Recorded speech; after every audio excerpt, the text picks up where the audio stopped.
দোয়েল TV থেকে আপনাদের সকলকে স্বাগতম জানাই। আমরা আজকে এত রাতের বেলা আমরা দোয়েল টিভি কেন আজকে আমরা এই গভীর ভয়ানক জঙ্গলে, একটাই জঙ্গলই রাতের বেলা, এটা খুবই ভয়ঙ্কর লাগে। যাই হোক, এটা হচ্ছে চট্টগ্রামের ফটিকছড়ি উপজেলা অন্তর্গত আজাদি বাজার থেকে ঘণ্টাখানেকের রাস্তা। এখানে একটা খাল পড়ে, তো এখান থেকে অবৈধভাবে বালি উত্তোলন করা হয়।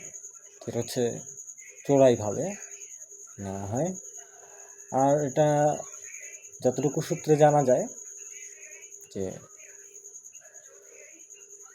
এটা আগে আওয়ামী লীগের লোকজন যারা ছিল, প্রভাবশালী ছিল, তারা এটা করতো।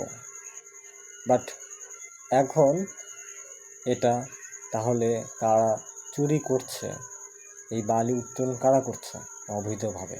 এই অবৈধতা চলে আসছে সবার চোখের সামনে দিয়ে, কেউ কিন্তু কিচ্ছু বলছে না, সবাই নিশ্চুপ। আর যার কারণে এত রাত্রেবেলা আমরা এখানে প্রশ্নের উত্তর আশা করি আপনারা সবাই পেয়ে গেছেন। তো এখন তাহলে কথা হচ্ছে, এই বালি উত্তোলন কারা করে? যেহেতু এখন প্রশাসন নেই, আওয়ামী লীগ নেই, এখন তত্ত্বাবধায়ক সরকার চলছে, তো সবাই নিশ্চুপ। কারণ যদি কেউ কিছু বলতে যায়, তার উপরেই প্রভাবশালী যারা আছে, বালি উত্তোলনটা যারা করছে, জামাত শিবির বলেন বা বিএনপি বলেন, যেই হোক না কেন, তাদের উপরে টর্চার করবে বা টর্চার করছে। তো তারা সাধারণ মানুষ কিছু করতে পারছে না। গোপন সূত্রে আমরা এখানে এসেছি, আমরা জানতে পেরেছি, এবং আমরা এই রাত্রেবেলা তাই এত কষ্ট করে এই ভিডিওটা করছি।